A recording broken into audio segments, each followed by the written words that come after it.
So this is our first online meeting for Area Committee 6, so it's a bit new to all of us.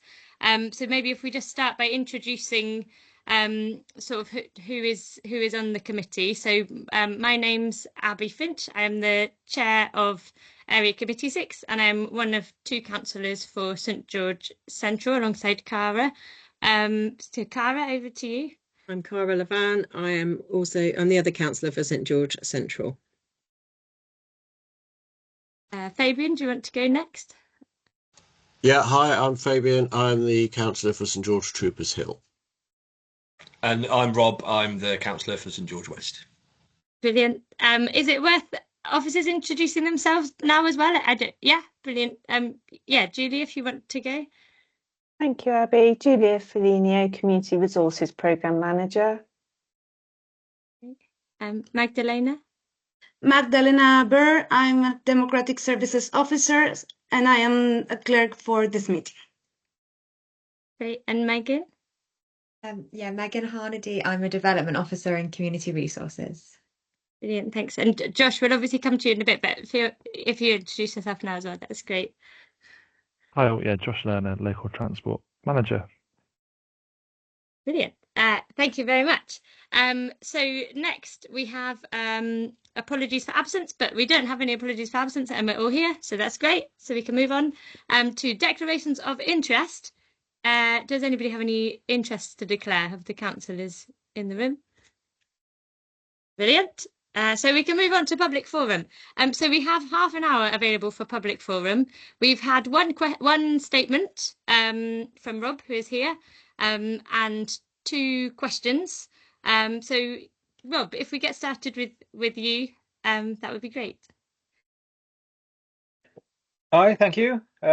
Yeah, just to say we had another good meeting on Sunday. It was obviously very close to this meeting, so you couldn't put a record in the papers, but it followed on from the meeting in May. Very wet afternoon, so perhaps not as big a turnout as we might have had, but still some really interesting conversations. And yeah, I'm really pleased that the councillors have committed to sort of doing these meetings and giving the public a chance to say hello. So yeah, thank you. Great, thank you, Rob. Nice. And for anyone watching online, you can see Rob's full statement with sort of a list of the concerns and issues that were raised in the community meeting in the document pack for the meeting. Yeah, was there anything else you wanted to say, Rob? No, I'm just interested to hear the discussion about the priorities. Nice, cool, nice, cool. Okay, well, I think that's it for public forum then.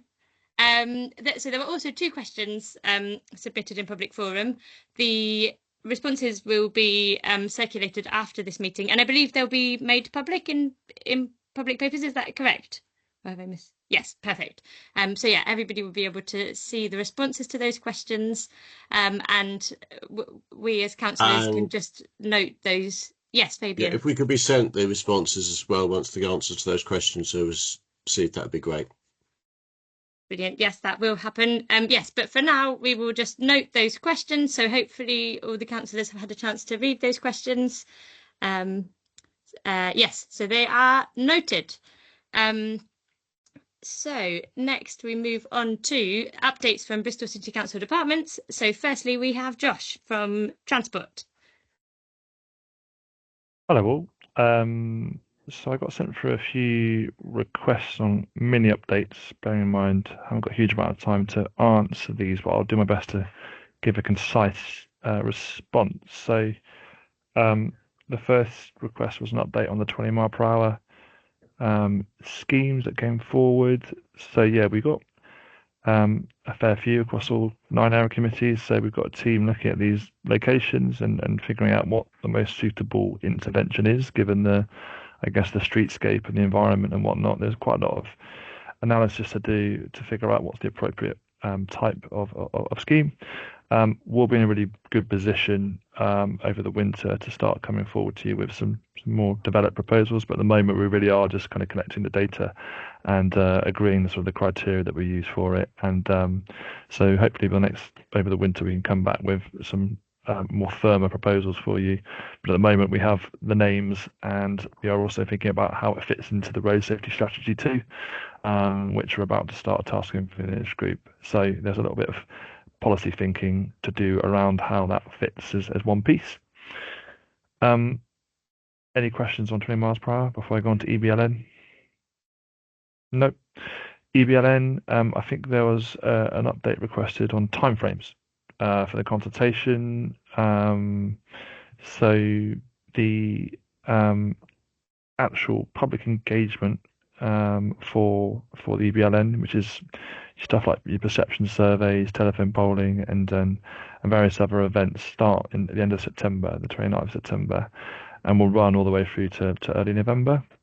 In parallel with this, we are at this very moment collecting all the quantitative data, so your traffic flows, your speeds, your bus journey times, your air quality monitors, and we're all compiling that ferociously behind the scenes. I'd say it's very busy at the moment, so there's lots going on, and that monitoring report will be ready for December, which will be a report for the engagement, and then also a report for the hard data, which I've just mentioned as well. So should be an interesting piece of work for all of you to look at and to analyze and such like. Let's hope it makes sense to the public as well, and that's what we really want to make sure is when you've got really rich data sets like this, it's really important that when it does land publicly, people understand it. You probably read some reports elsewhere and gone, what the hell does that mean? So that's the challenge. I did get a question around the affected roads just outside of the EBLN. I think Hudsvale Road was mentioned and such like. So what we're looking to do as part of the monitoring for EBLN, we are looking to use TomTom data to look at the impacts of journey times on all the roads that surround, or the key roads that surround the zones. I think one of the issues is the baseline monitoring that we did for EBLN cover the roads that we chose. Now, some of the roads that Hudsvale Road, for example, we didn't collect baseline data for that. That's before my time, so I don't know why, but that's the case. So it's really difficult to establish a comparison site when we don't have that baseline data. So the sites that are outside the zone that we don't have baseline data for, TomTom data is probably our best way of showing the impacts of the scheme, given that we don't have that kind of pre-data to compare it against. So that's our current thinking on that, and hopefully that will give enough kind of weight to the impacts on the local road network. So happy to have a discussion about that. Looking at you, Abby and Cara, I think we've raised this with Jake quite a few times, haven't you? So I'm fully aware of it, but I'm hoping we're going to get some useful data on that, and we can figure out some mitigations. And I know there is some thinking around that too, with regards to the cycleway there as well that's proposed. Councillor Brackles, got your hand up. Thanks. I mean, obviously, a couple of roads that do need to be included are, the 3 roads like Troopers Hill Road has been impacted because people are now because Cruise Hill Road traffic has gone up. Then there's the whole sort of Bryant's Hill through to Church Road and down to Lawrenceville Roundabout, that whole stretch. I think we do need to be, with the survey, with the surveys and things like that, we need to make sure that it's not just people in the EBLN, but anyone who's been affected by it or who's found that their journeys have been affected by it need to be able to respond. And I have raised this before, but it would really help if we had some prior to the questions. I know I was given some answers about, are we using the kind of questions that have been used for other schemes, but I think elsewhere in the country. But I think we need to, given it's been quite, controversial, we need to make, in some quarters, we need to make sure that everybody feels that they've had a chance to have their say for, against, or for with changes, and see what we, actually make sure everyone's got the space to actually say what they really think. So we've got to, we really need to see the questions that are going out in the survey before they're agreed. Yeah, absolutely. Well, I think the perception survey is a bit more problematic given that the questions we use for the baseline perception survey, we have to use the same questions for the post survey because then you've got a like for like comparison. I think the polling is the one where we could be more on the front foot with that to try and get a sense of what people think of it. The perception survey is important that we keep the same. It was our thinking on that. But we'll certainly provide what we can ASAP.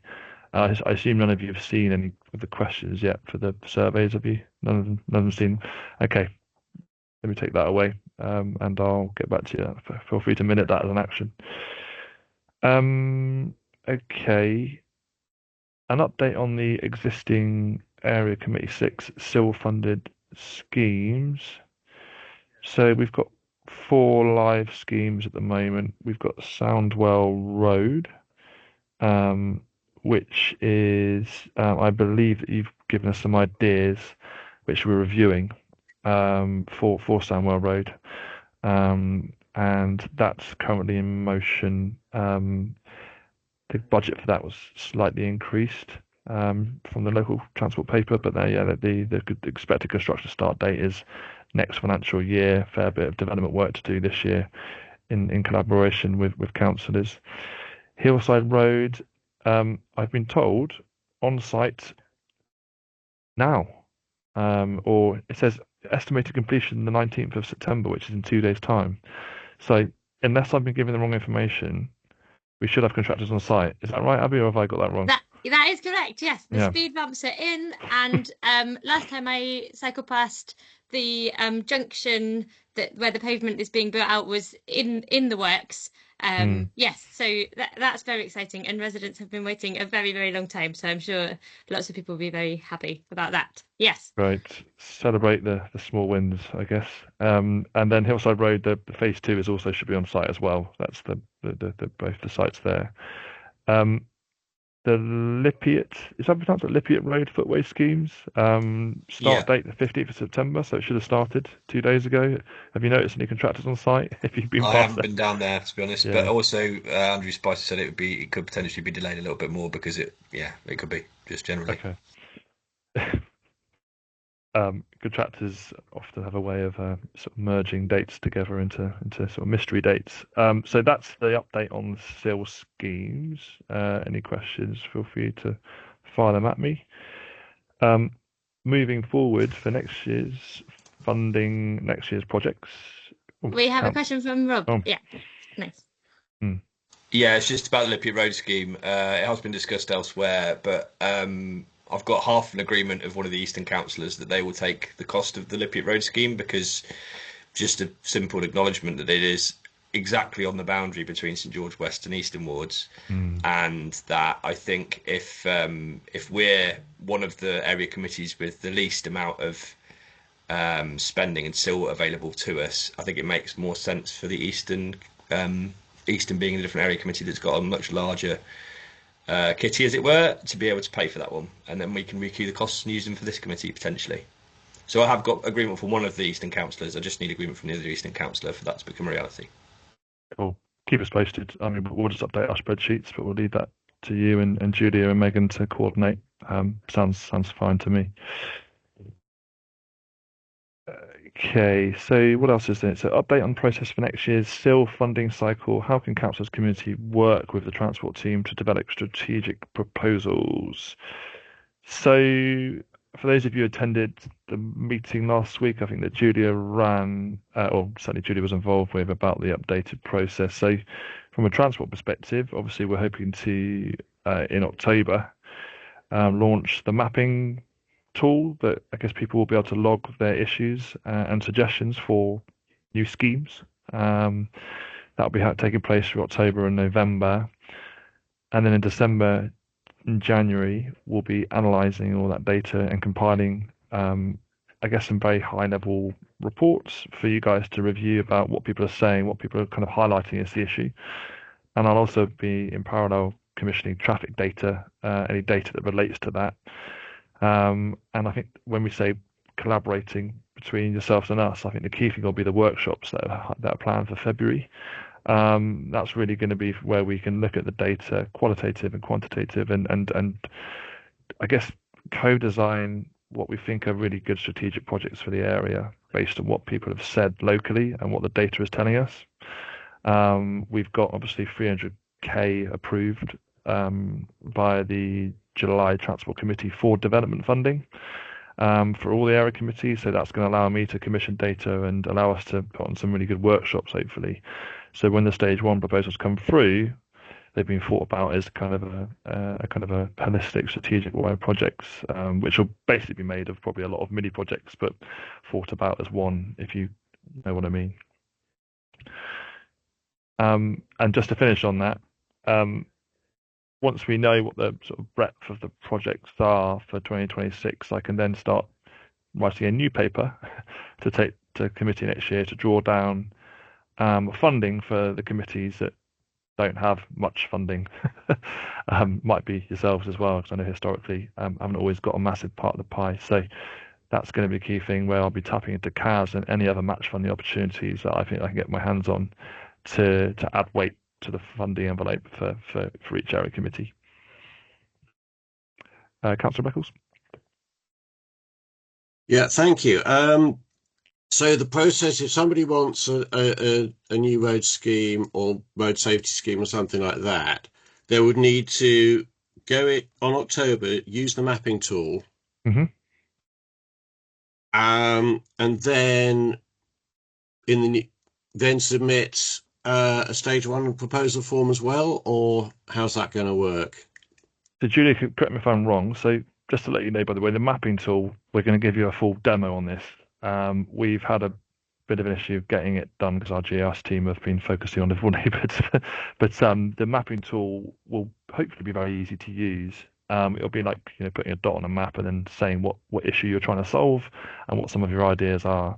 This isn't a stage 1 submission.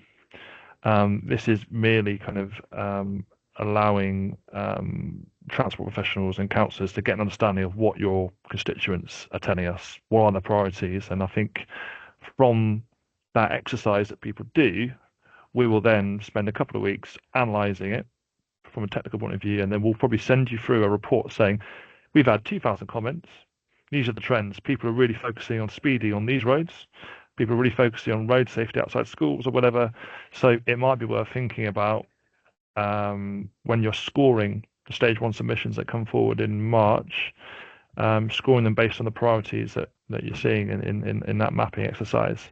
And meanwhile, that will allow me, once you've agreed the priorities, that will allow me to commission some data to help add weight to the scheme proposals, because that's going to be really important.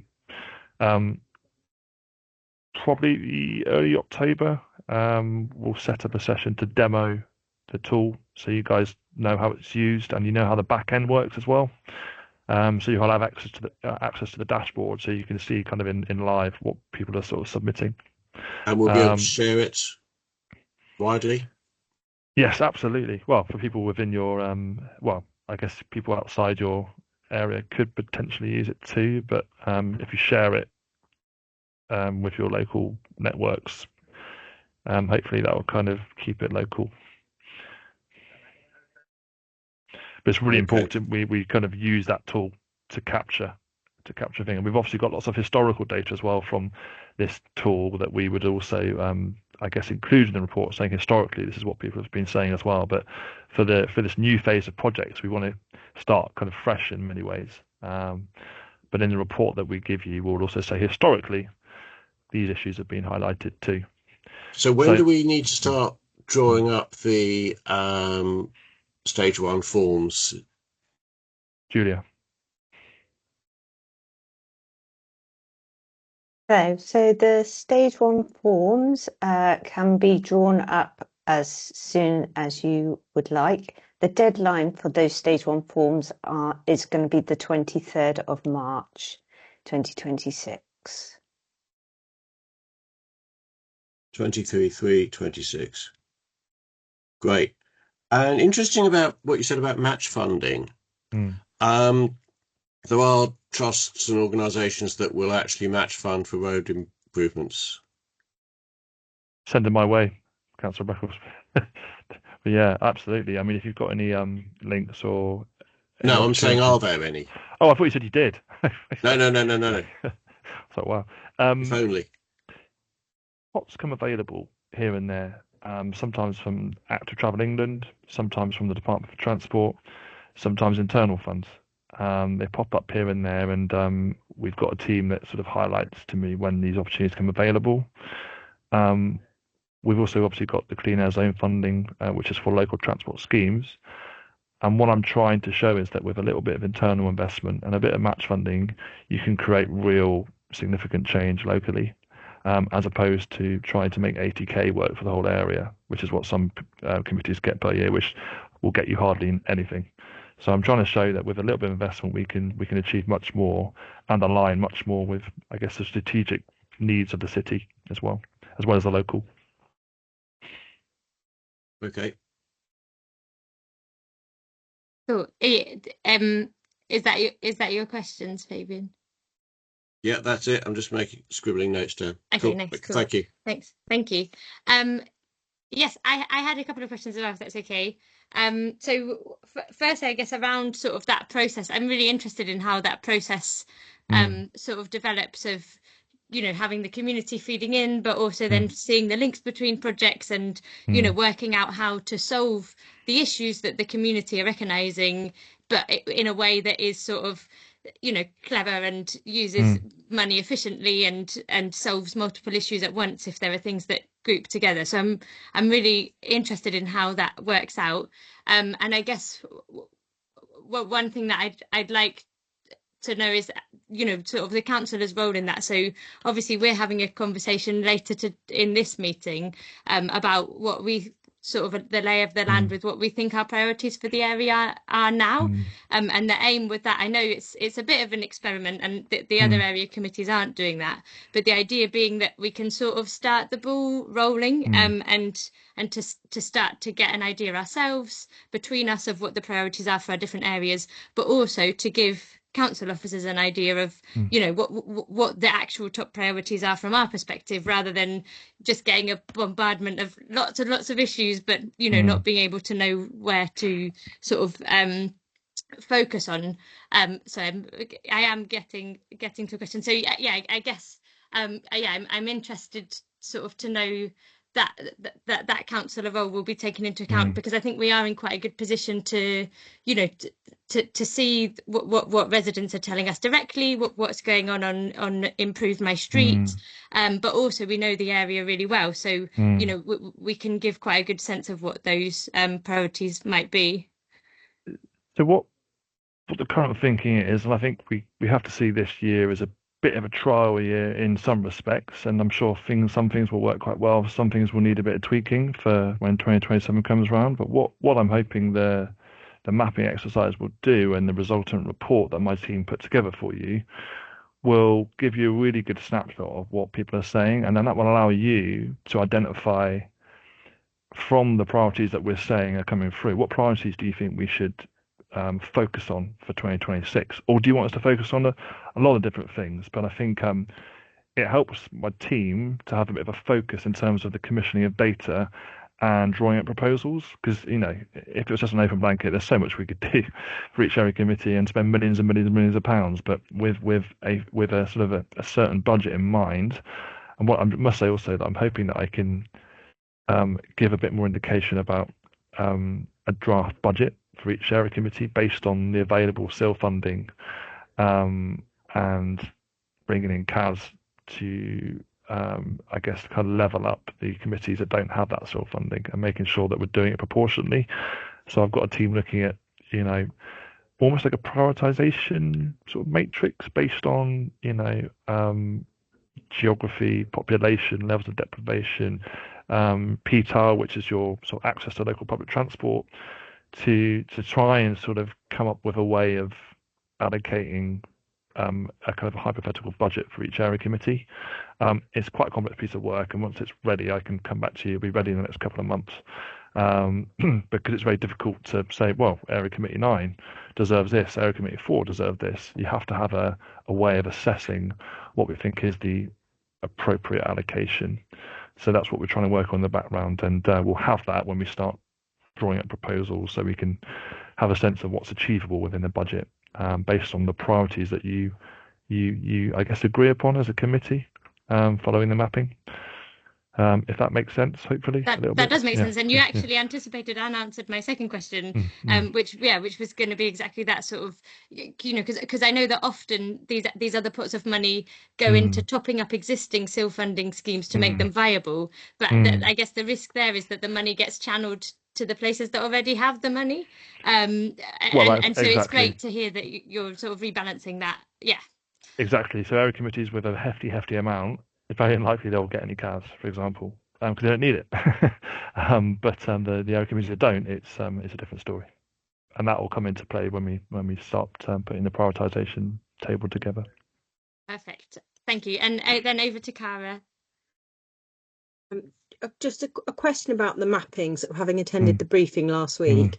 Mm. That it appears that you're taking the Improve My Street concept really, and you're changing it so that it's tied together by area committee, as opposed to just citywide, Yeah. which is going to help you analyse the data differently. Does this mean that all the reports that people have done up to this point are kind of being chucked out and we're starting again from scratch?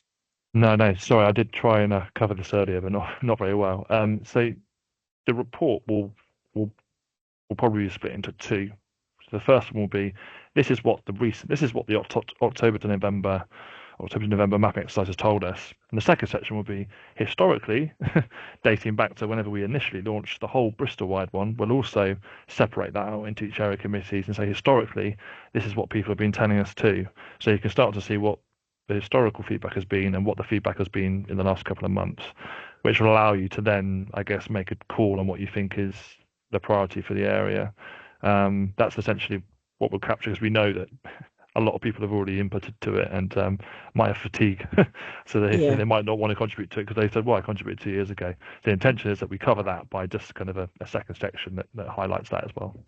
So it's worth us encouraging our residents to re-engage with Improve My Street and refresh their queries. So. Yeah, I think so. It's worth it, even if they have done already. Although we're going to try and capture that, it's worth them if they want to, because I know a lot of people are like, oh, I've done it a few times anyway. But if they can, I would say it's definitely worth their time for sure. Thank you. Okay, I think that broadly speaking is it. Julie, have I missed anything?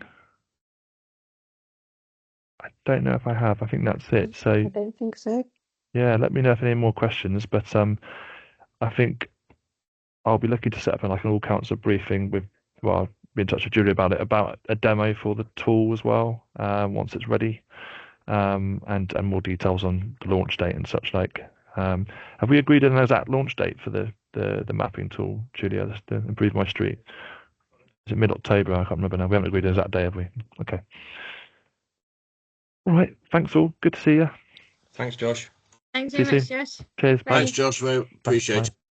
Great. Great. So next, I'm not sure, are we going to Susie or Ken next? Susie is here, so I'm guessing Susie. Yes, I think that Ken isn't here, so let's go with Susie. Okay, great. Over to you, Susie. Thank you. Hi. Julia, did you want me to read off the Richard's bit, or I thought the chair might be reading it out? I said that I could update on Rich's bit. I can do that at the end if you Do you want me want to do go that first. You do that at the end, yeah, sure. So I was going to give an update on the current projects that are being delivered over this past year. There was an update in August, but I will talk about the 3 projects. So Cruise Hole, open space, the car park that was replacing the kind of informal lay-by there. That's the works have been completed. The East Bristol Liverpool Neighbourhoods worked with us to create a crossing there, or build the one half of the crossing in the lay-by. So that was finished a few months ago now. And Rodney Road playing field, sorry. The last part of that works, which was the access path to the bench. I can't remember if it's going to go a bit further than that. I think it will be, because it's going to be a new type of path. It's going to be kind of a minimum impact path, but a dry path. It's going to be grassed, and that's due to start shortly, end of this month. And St George Play area, the phase 1 is complete. There is actually a pre-start meeting to finish off the grass area, to rectify that was in quite a poor state. The other side of the playing area was left in a poor state, and that's going to be there's a pre-start meeting on site tomorrow, so that will be starting in the next few weeks as well. And that's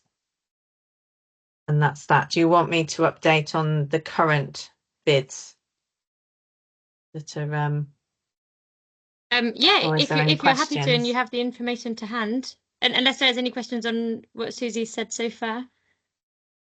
Yeah, go ahead, Susie, that would be great. Thank you. Sorry, Fabian does have a question.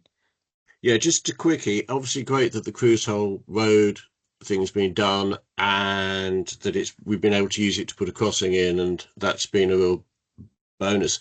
There were some issues with the quality of the work and having to bring the contractors back, and there's been a number of situations. I mean, it's like half the centre, when the centre was redone, they had to come back and redo loads of that. We do seem to have trouble with ETM doing very poor quality work. I've got, like we had a big crossing improvement at the bottom of Kingsway, and again, they've left drainage issues, and so are we monitoring, are we on their backs and monitoring the quality of the work so they get it right first time, rather than us having to drag them back out again? The contractors that actually did this work, because I'm parks, not highways, but we did work with highways, obviously, and it was our side of it that was poor quality. It wasn't actually ETM. And I think it was the threshold between what had gone in and the roadside. It was an issue with it being left. I think I think it got rolled over by ETM by the delivery trucks, like coming from the next phase of the work. But obviously, it wasn't properly cured, or there was issues with that. But yes, they did come back and they did complete it. But we didn't use ETM for that. I'm afraid you have to ask highways about the. I will ask highway. Yeah, that's in hand. I was just concerned about the fact that we always seem to be having people, whoever's getting the contractors in, they always seem to be having to come back and redo stuff, and that means more hassle and more inconvenience for residents. it is an issue. It's an issue in parks as well with contractors. At the moment, the contractors seem to have the upper hand. Unfortunately, like I can see Rob's face, that St George Play area was the same. That was the contractors there didn't leave it in a very good state, and we've had to bring others back.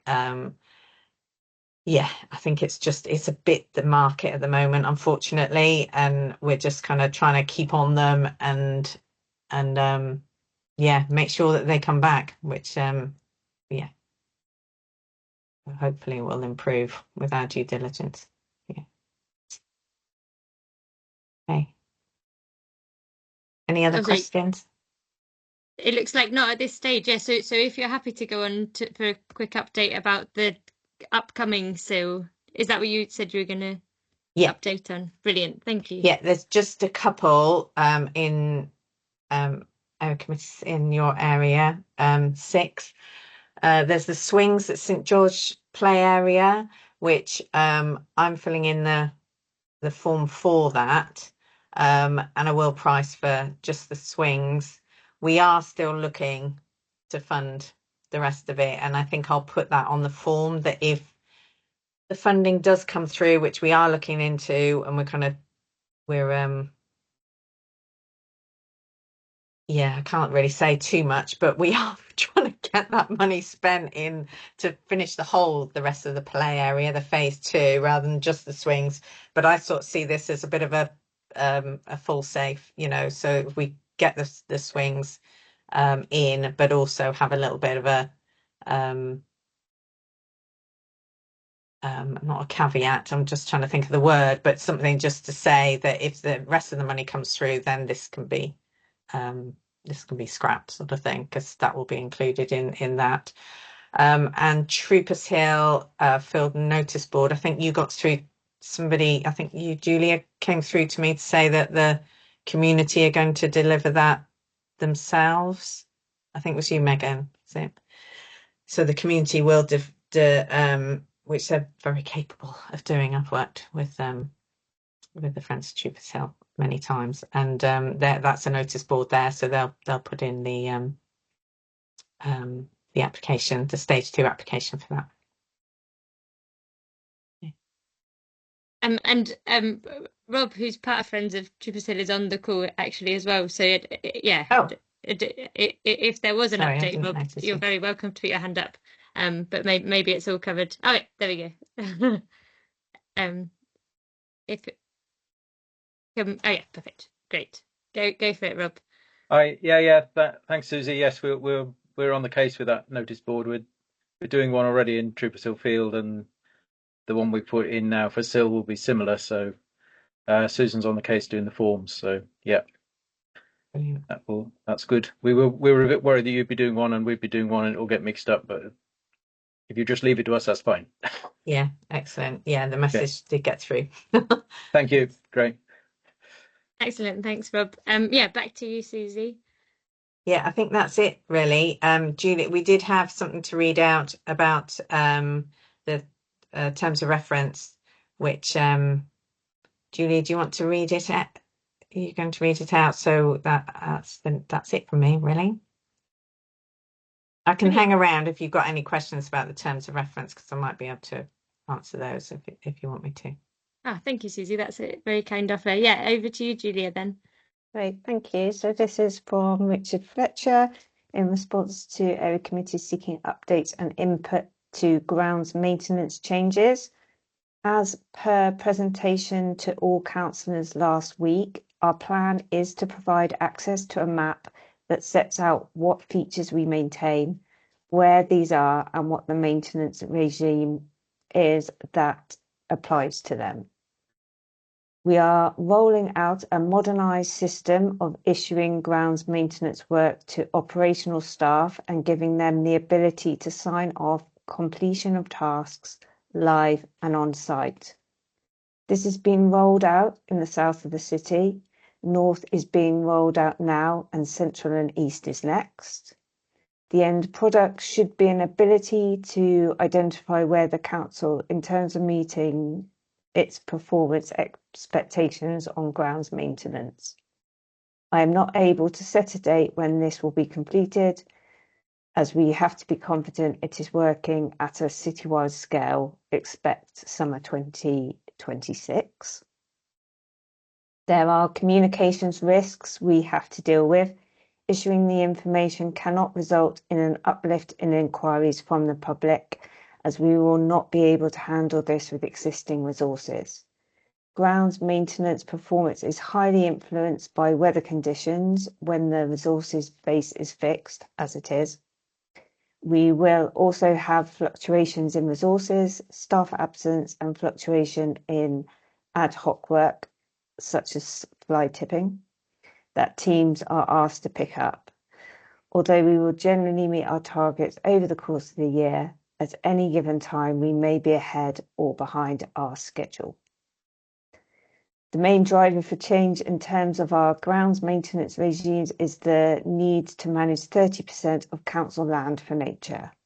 This target stems from the Ecological Emergency Declaration and Action Plan. This will require changes to the management regime in sites across the city. We will target or propose change in sites that sit within the Strategic Local Nature Recovery Network, as this will result in the best biodiversity outcomes.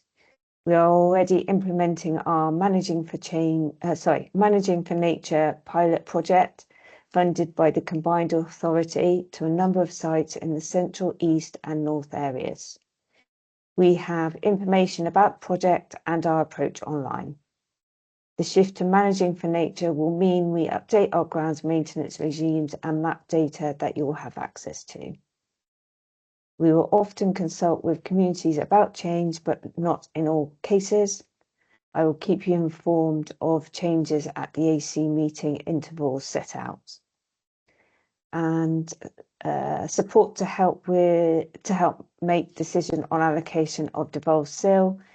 As presented last week, we aim to provide map-based data on grounds maintenance as above, the conditions of assets starting with play assets, the open space provision standards for different types of space, e.g. play space, adopted in the Parks and Green Spaces strategy, and information on where we have invested in sites over the last 5 years, so with funds allocated by area committees and SIL allocated by Cabinet Committee. This will enable you to see where there have been gaps in investment.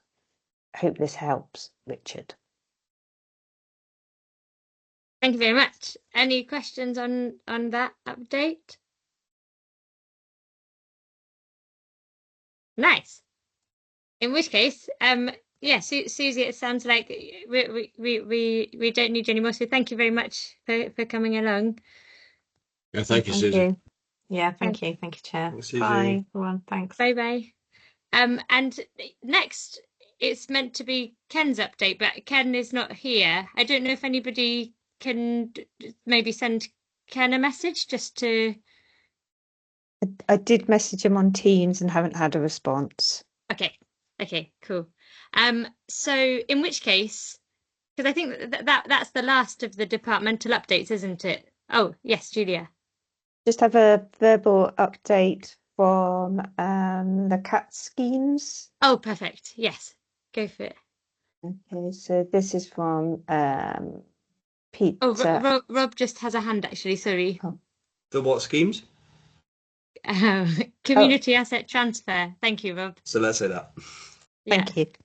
Thank you. So this is an update from Pete Anderson, Director of Property Assets and Infrastructure. There's no new surplus. We are soon taking a paper around for disposal, but this relates to commercial area, and there are no new community asset transfer updates or applications from the Community Asset Transfer Board. Yeah, and that's it. Brilliant, thank you. And I saw a hand from Fabian.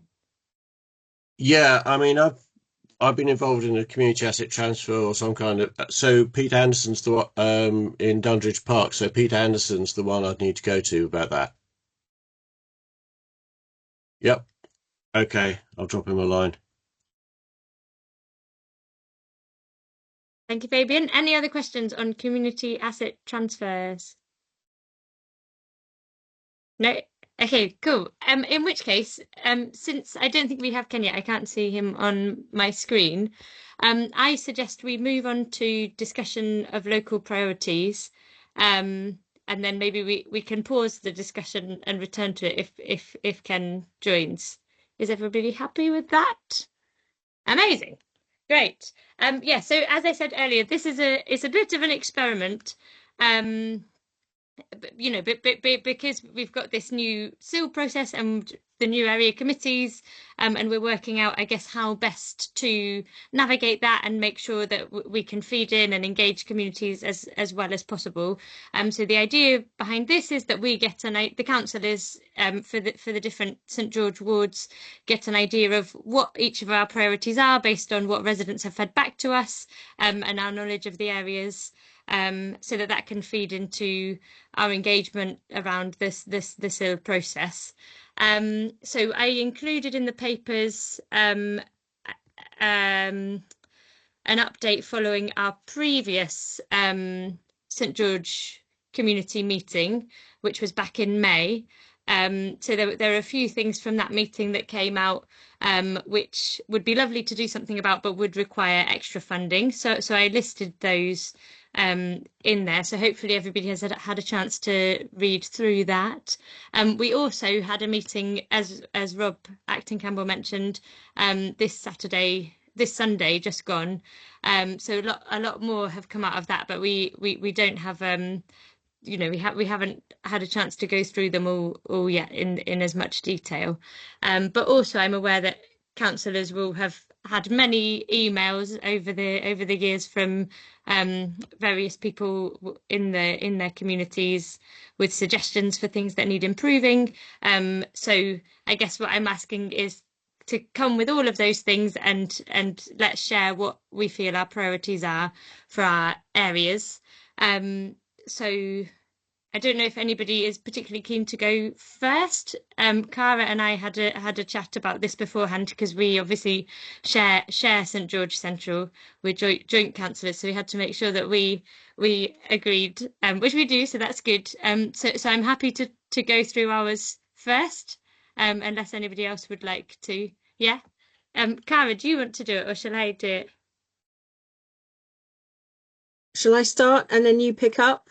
Okay, that sounds nice. Yeah, thank you. Okay. Perfect.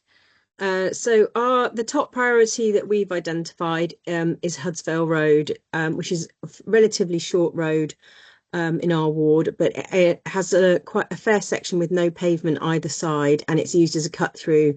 Lots of children walk to school that way, and people cycle down that road, but there is a lot more traffic after the implementation of the EBLN, and so residents there on the road are struggling, and also residents who are using that road to travel, especially to Summerhill School, are being quite adversely affected. So we think there's this very, very strong argument that Hudsvale Road, because the purpose of EBLN is to encourage active travel, but Hudsvale Road is an active travel route, but it's being adversely affected by additional traffic. So we think there's a strong case for Hudsvale Road to have potentially a modal filter and also a built-out pavement and/or a built-out pavement. And we've spoken with officers, we've been speaking with council officers about that for some time, and it's generally agreed that should be a priority everywhere. Our second, do you want to alternate, Abby? Should we alternate? Let's do it that way rather than me do half and you do half.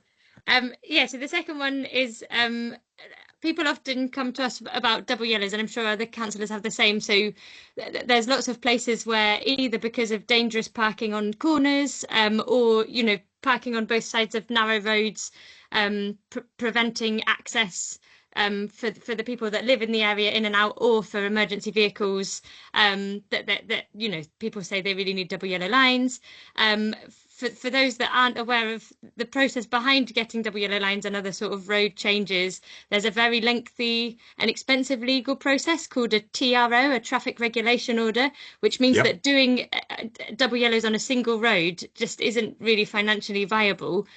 So we sort of wanted to we've been making a list of all the people that have said that they need double yellow lines in a certain area. And we wanted to sort of bring that, and we wondered if maybe the other councillors also know of areas in their wards that need double yellows, and maybe whether we could work together so that we can have one traffic regulation order, one project for double yellows across the area. I'm not sure the practicalities of that, but it would be good to start that conversation today. Back to you, Cara. The next thing we'd ask for is that we've got speeding issues, which are particularly bad in our ward on Whiteway Road and Meadowvale Road. High volume of traffic. They're long roads and they're being used as cut-throughs. And residents have long been reporting speeding. And we did actually get the police to do some monitoring on, and it's sort of statistical. We have data now to show that there are excessive speeds going down those roads. So we think there are strong grounds for measures to be put in place to reduce amount of traffic, but definitely speed of traffic on those roads. Thank you. And then next we had Charlton Road. So Charlton Road there's a section of it which is very narrow, residential and one way, but cars often go the wrong way, and also cars speed down it quite a lot. So we've had conversations. There's an active a residents group there that are really concerned about the road safety. We've had conversations with them and with officers, and the general agreement is that something needs to be done, but it's a case of finding the funding again. Back to you, Cara. The next street that's been adversely affected, again, it's potentially BLM related, is that more traffic is cutting through Marling Road, which connects Summerhill Road and Bell Hill Road, or where Bell Hill Road joins 2 Mile Road. So residents there are complaining about traffic and speeding traffic. So we've got various suggestions about how to improve that, one of which is making the entire street one way, which I think it's partially one way at the moment, but that also needs to be a priority to be looked at. Yeah, thank you. And then the last two that we've talked about were more general. So St George Central is one of 3 wards across the whole of Bristol, which has been identified as really in need of more tree canopy, partly because it's really susceptible to extreme heat, but also because it doesn't have a lot of green spaces and it doesn't have a lot of trees at the moment. So we're really keen to identify any funding available for more tree planting in the area. And find locations for trees. So anybody listening to this who knows somewhere where trees could go in, please do get in touch as well. And back to Cara.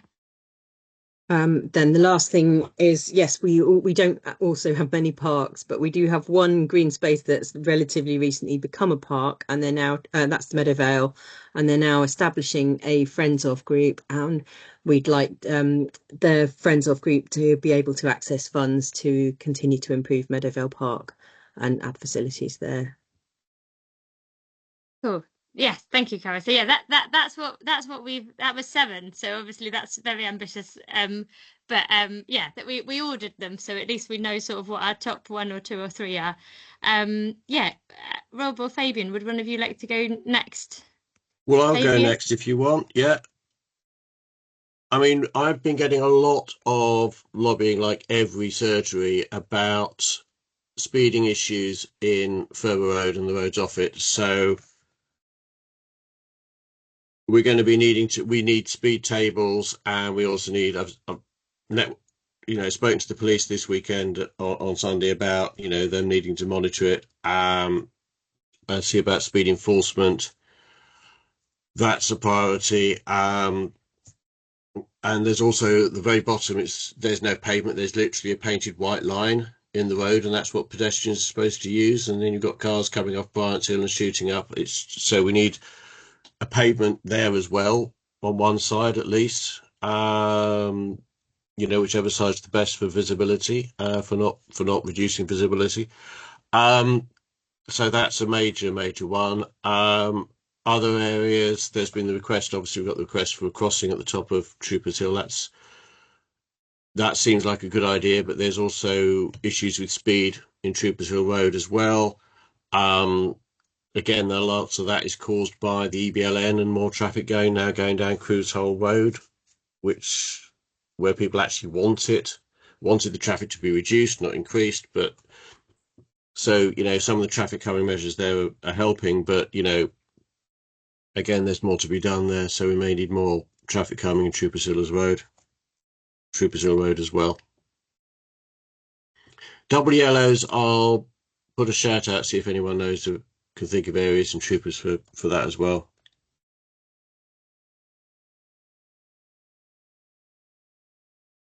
Brilliant, thank you. That's really great, and it's interesting that transport does seem to be a key one. And Rob, over to you. Well, I've kind of got 2. I mean, so there's an obvious one is that obviously I've got a fair amount more of the EBLN in my ward than perhaps the other 2. I mean, there is obviously bits in both of your wards. So I'm almost going to put that to one side, because we know there's, as Josh said earlier, there's a process that we're going through for that. So the obvious one is the junction of Blacksworth Road, Chalks Road, and Church Road, which it would be covered by something to do with the scheme. So I'm not going to focus on that particularly for local funding, because I know that there's potentially and probably some available on the citywide level. So I suppose the two traffic ones and transport ones are, I get a lot of people telling me about speeding cars and through traffic going from Howard Street down Park Crescent, around Lakeview Road, down Lindale Road to Chalks Road. It's kind of a very obvious sort of what would traditionally be called a rat run, I suppose. That's one that I think I'd like us to tackle, probably again through a modal filter.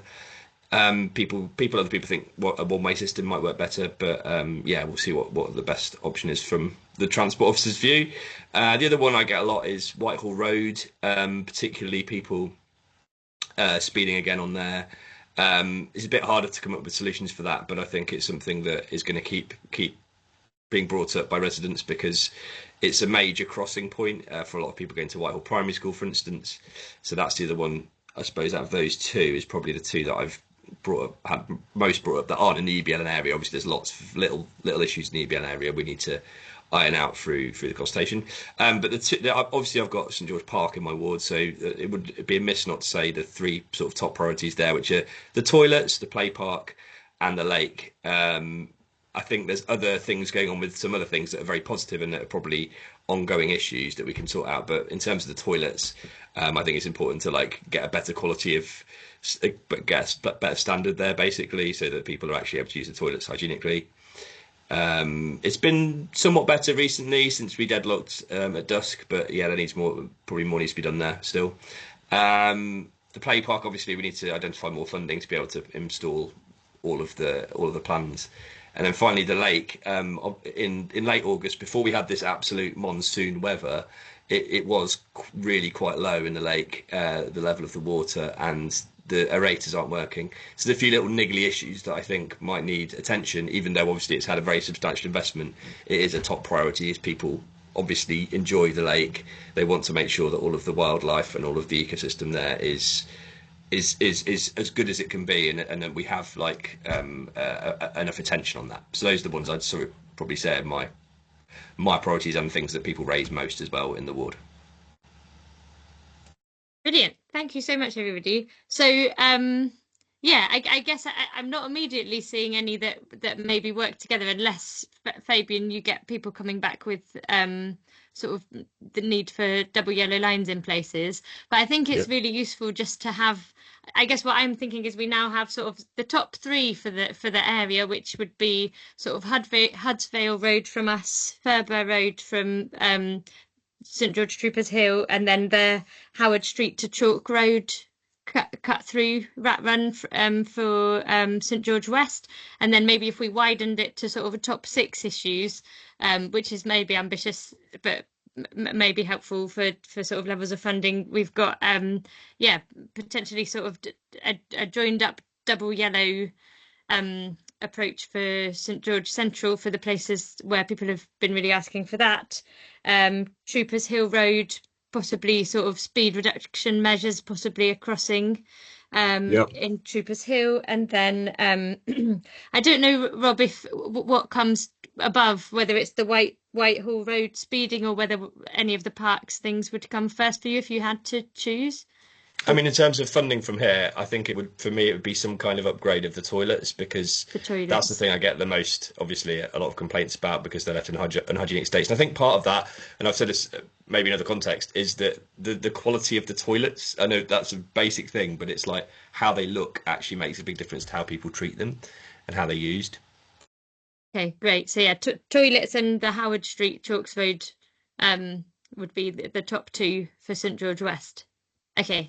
I mean, the play park is a massive ongoing project, and we can fund it in bits and starts. But I think what Susie said in the meeting is correct, is that it's kind of looking for funding for the whole thing. So yeah. Yes, and I guess we did get some funding for that in the last sale round, which is really positive. Cara, what? Yeah, I just want to flag that although we're 3 wards, we're a 2 councillor ward, so we have a bigger population. So I think we can push Whiteway and Meadowvale up that list, rather than say, oh, it's 2 per ward. That's a very good point. Yes, because I guess it's sort of chunks per councillor. Yes. Thank you. Yes. So maybe in that top, we can have a top 7 list and include Whiteway and Meadow Vale in that as well. If everyone's happy with that. Mm. What I would say Yes. is, because I did it before, was one of the first things I did when I got elected in what was then St George East, and it was a big double yellow scheme up the Kingsway, and that took years. It was, you know, the idea was one TRO, exactly what you're suggesting, Abby, of one TRO to do the lot, because it's so bureaucratic and expensive, and it's. But so I would say, yeah, I mean, if we do it, you know, doing a wider double yellow scheme is definitely the way to do it, but it will take years. So I'm just, you know, saying. Let's hope the technology has moved on since then. It might be quicker. It's the legal process. It's the legal process of the TRO. That's the bit that's expensive. Paint is, you know, cans of yellow paint is, you know, very cheap, but, you know, it's making them enforceable. That's the bit that's timely and costly. Yeah, thank you. No, that it is. Yeah, yes, frustrating, but it is reality. Yes. Great. Well, I think that's sort of, you know, as I said, it's experimental sort of having this list, but I think it might be. I'm really glad that we've started this conversation, and hopefully it can help us all in sort of the next stages of engagement, and mean that we can, you know, refer people to it if ever people are interested to know what our priorities are at the moment. But obviously that can be fluid and changing as well as we get more information in, for example, from the transport team. Yeah, but brilliant. Thank you, everybody. Unless anybody has anything to add or any questions, I think we can draw that section to a close. Yeah, it's fine. All good. Cool. Amazing. So I don't think we have Ken in the room. So I think, and have you heard anything, Julia? Okay. No response, I'm afraid. No worries at all. So maybe we can request for a written update or for Ken to come to a future meeting instead. Yeah, I think that probably makes sense rather than us all trying to fill time talking. So yeah, I propose we draw the meeting to a close unless anybody has any final comments or questions. Yeah, works for me. Great. Fine. Great. Thanks, Brilliant. Abby. Thanks so very much. Thanks everyone for your chairing time. and organising, Abby, and thanks for all the Cheers. officers for giving up your evening. Thank you. Thanks, everyone. Cheers now. Bye. Bye.